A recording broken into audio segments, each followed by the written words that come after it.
Assalamualaikum warahmatullahi wabarakatuh. Kami dari kelompok 1 akan mempresentasikan mengenai hak pekerja. Selamat menyaksikan. Macam-macam hak pekerja. Yang pertama, hak atas pekerja dan upah yang adil. Yang kedua, hak untuk berserikat dan berkumpul. Yang ketiga, hak atas perlindungan keamanan dan kesehatan. Yang keempat, hak perlakuan keadilan dan hukum. Yang kelima, hak atas rahasia pribadi. Yang keenam, hak atas kebebasan suara hati. Yang ketujuh, whistleblowing internal dan abad. Hak atas pekerja dan upah yang adil. Hak atas upah yang adil merupakan hak legal yang diterima dan dituntut seseorang sejak ia mengikat diri untuk bekerja pada suatu perusahaan. Yang menjadi hak para pekerja yaitu yang pertama, setiap pekerja atau buruh mendapatkan perlakuan yang sama tanpa ada diskriminasi dari pengusaha.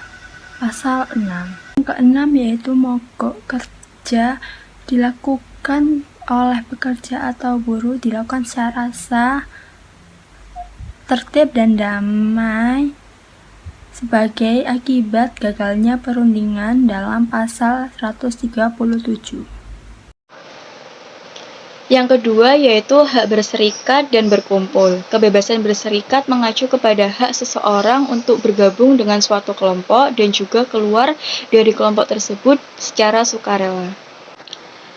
Yang ketiga yaitu hak atas perlindungan keamanan dan kesehatan.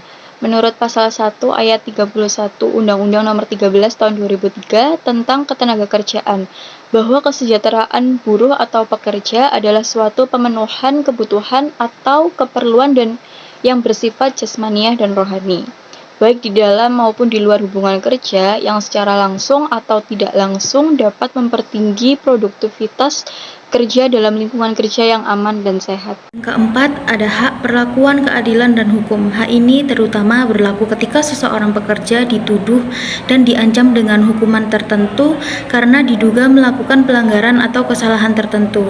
Pekerja tersebut wajib diberi kesempatan untuk mempertanggungjawabkan tindakannya, dan kalau ternyata ia tidak bersalah, ia wajib berkesempatan untuk membela diri.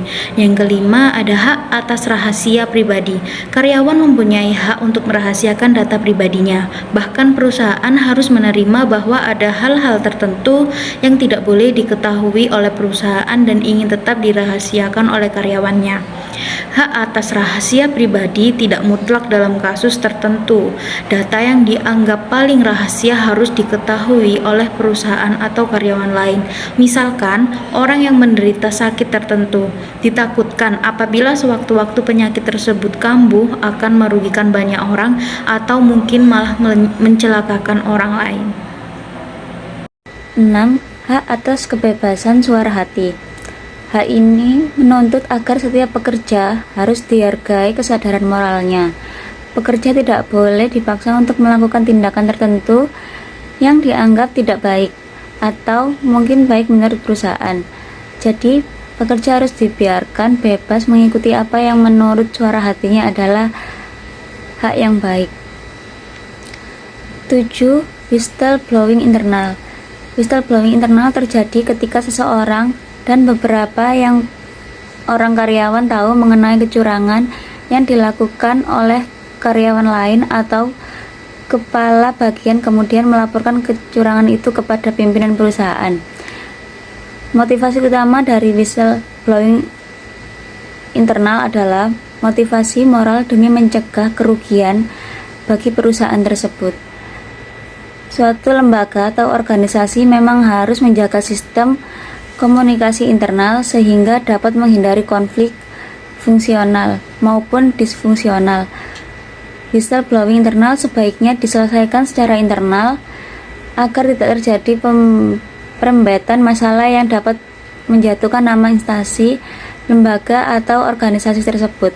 Contoh, whistleblowing internal adalah seorang karyawan yang melaporkan penyimpangan keuangan perusahaan. Penyimpangan yang dilaporkan kepada pihak direksi atau komisaris. Sekian presentasi dari kelompok 1. Semoga membantu.